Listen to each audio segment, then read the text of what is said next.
Assalamualaikum warahmatullahi wabarakatuh. Kali ini penulis membahas tentang banyaknya ilmu yang di dunia otomotif itu yang sumbernya dari kepercayaan, dari asumsi yang ternyata kemudian menghiraukan fakta, bahkan sampai buktinya berlawanan pun orang tidak mau mudah-mudah percaya. Jadi kalau ada suatu kepercayaan, jarang sekali orang mau berubah pendapat. Jarang sekali orang itu merasa, oh kok yang dianut kebanyakan orang itu kok nggak sesuai dengan kenyataan. Jarang sekali juga orang yang mencoba membandingkan pengalaman pribadi, pengalaman teman-teman, pengalaman saudara dengan yang selama ini dipercaya.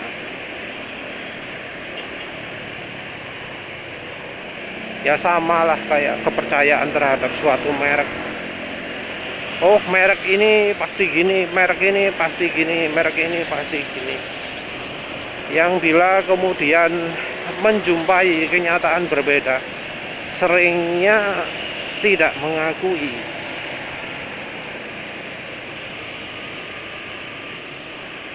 Padahal yang namanya dunia otomotif itu bisa berubah. Pabrik mobilnya bisa berubah, pabrik pelumas bisa berubah, pabrik part bisa berubah. Karena orang-orang yang menangani juga berubah. Nggak selalu kalau yang ini pinter terus gitu ya. Karena kan nggak selalu yang nangani itu sama.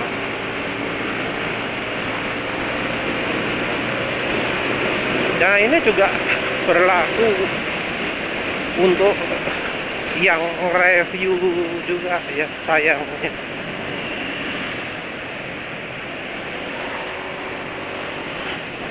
Yang review kadang dulu itu netral, sekarang jadi nggak netral, jadi menyembunyikan karena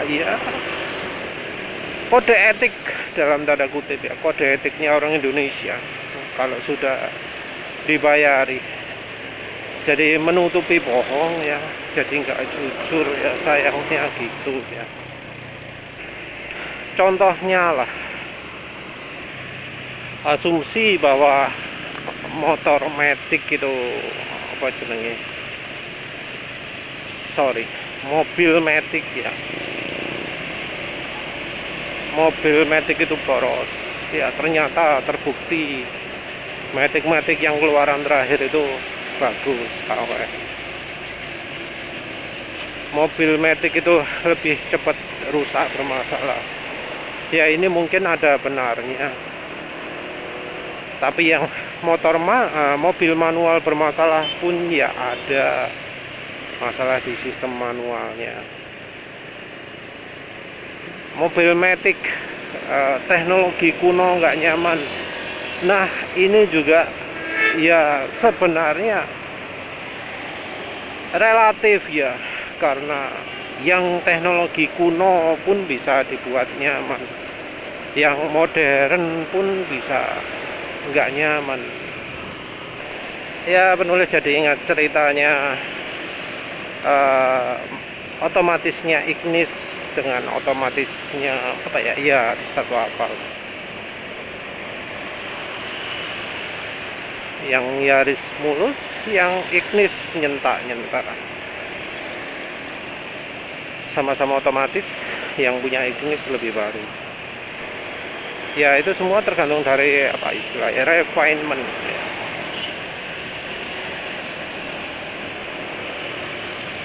Juga orang Indonesia itu seringnya lihat kendaraan itu dari power ya.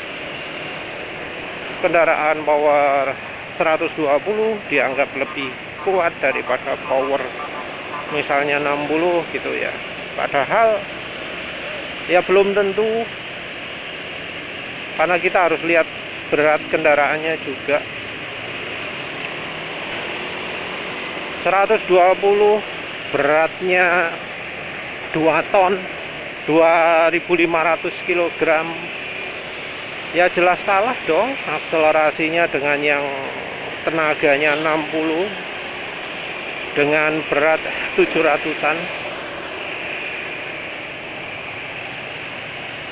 Nggak bisa disamakan. Jadi orang Indonesia mungkin terlalu mengacu power ya.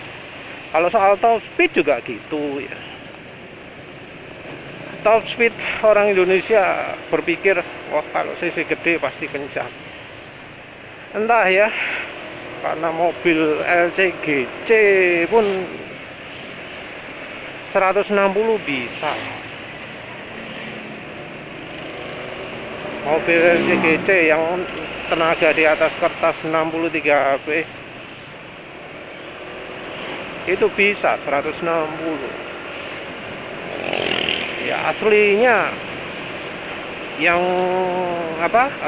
terjadi itu justru ada limiter.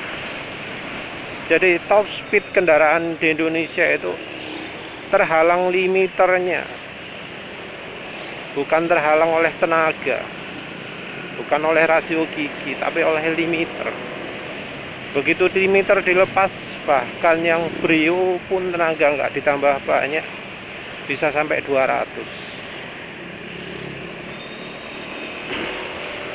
Juga soal stabilizer ya, entah kalau mainannya di tol, mainan zigzag di tol, mainan apa jenenge ya, beloknya dibuat mendadak sekali di tol gitu.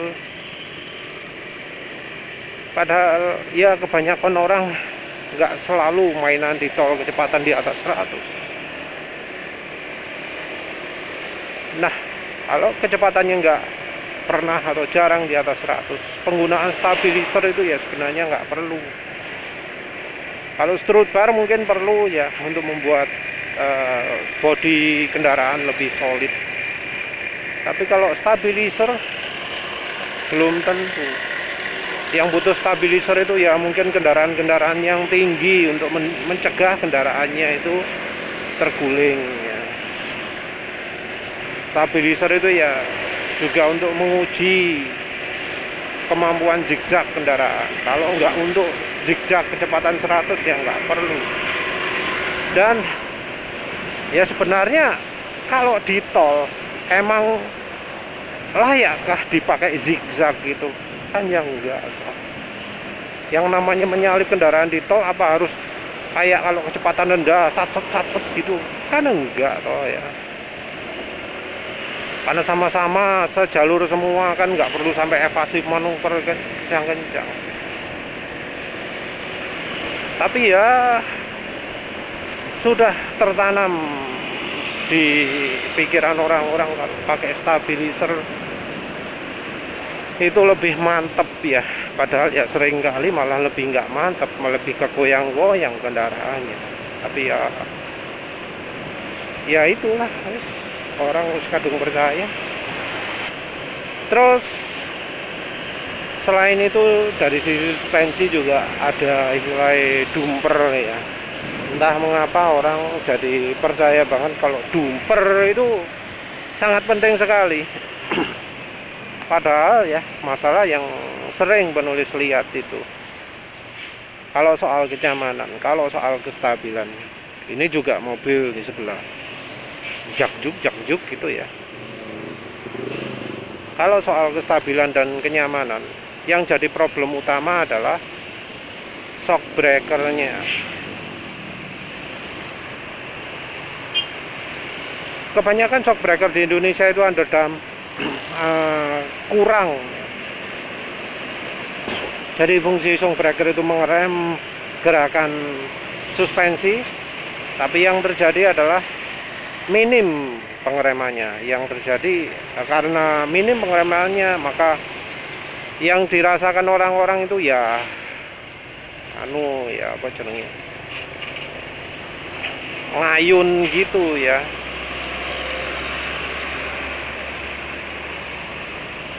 Karena ngayun jadi bikin pusing, jadi bikin mual, untuk penumpang nggak enak. Karena memang biasanya kendaraan sekarang kan lebih berat di depan. Karena lebih berat di depan, ayunan kendaraan depan juga lebih pelan daripada yang belakang. Seringnya seperti itu. Tapi yang kemudian terjadi adalah orang-orang jadi berpikir dumper itu yang bisa jadi solusi lebih nyaman, lebih stabil. Dan orang beli harga dumper yang aslinya cuma karet, cuma silikon, bisa sampai jutaan ya untuk dipasang di kendaraan. Barang dari karet, barang dari silikon bisa dijual jutaan, lebih mahal dari harga ban. Aneh itu. Apalagi kalau soal oli, waduh, asumsi soal oli itu wis parah sekali ya. Orang nggak lihat bukti. Seperti barusan penulis lihat ada video nyarankan oli sintetik untuk kendaraan lama, untuk mobil lama. Awal-awal diomongkan oli sintetik itu aman untuk seal. Tapi begitu di akhir-akhir video ada knalpot berasap, oh itu yang masalah cuma sealnya. Padahal di awal-awal ngomong oli sintetik aman untuk seal. Lah kok kemudian jadi ngomong kendaraan berasap itu cuma karena masalah seal. Kan jelas oli ada hubungannya dengan seal. Kok di akhir-akhir jadi ngomong kayak gitu, itu kan kontroversi ya. Bertolak belakang. Tapi ya yang seperti itulah yang terjadi.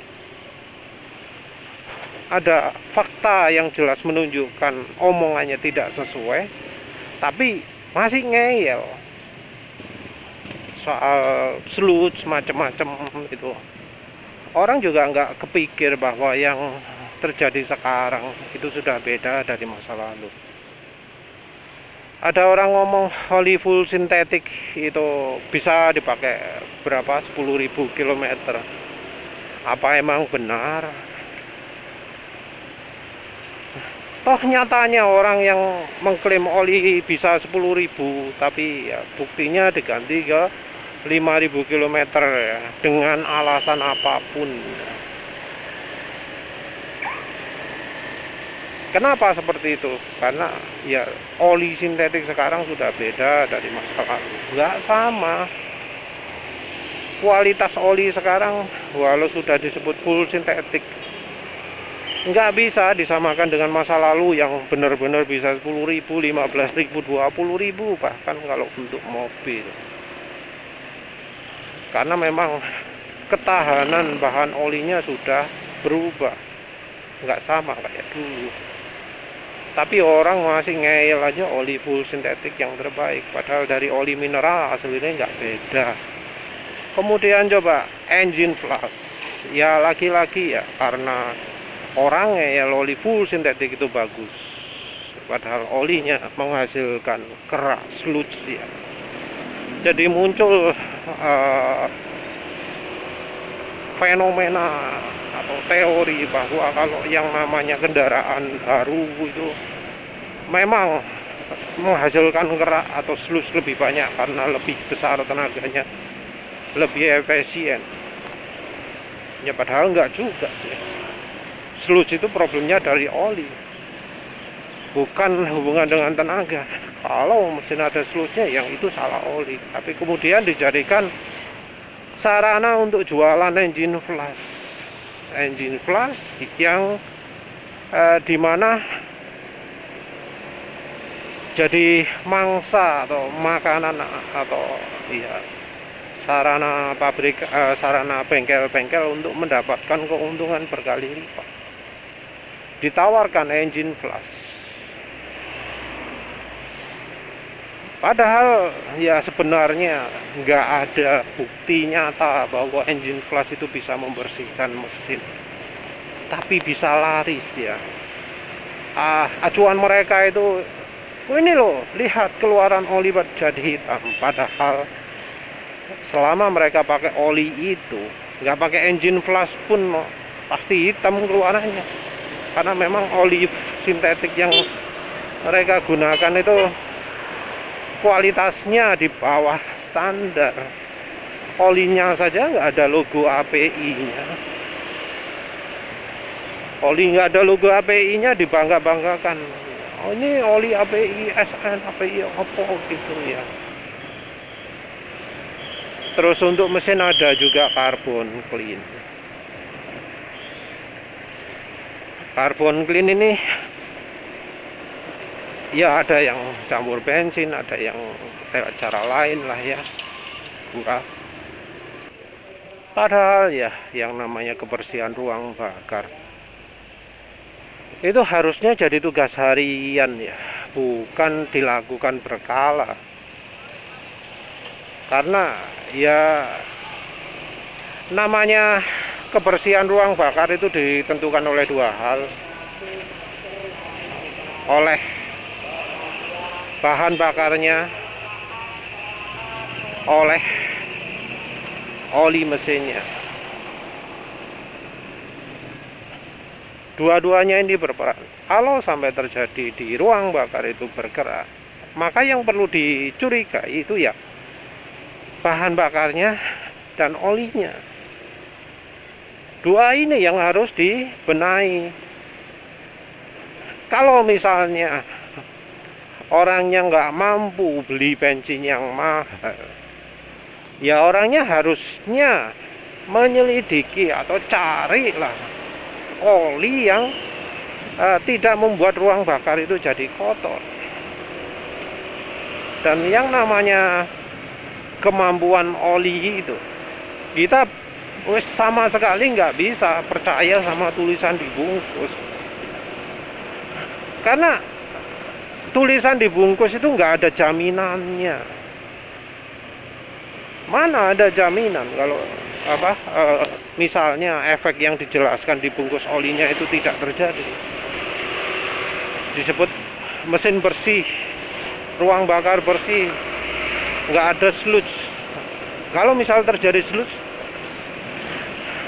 apa orang itu menuntut ke pabrik olinya? Ya, faktanya tidak ya. Pasti cari alasan lain.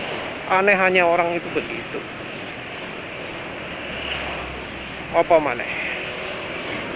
Ya kira-kira lah. Ya yang jelas kebanyakan yang diomongkan orang-orang itu, yang dijelaskan oleh baik para mekanik, influencer, itu seringkali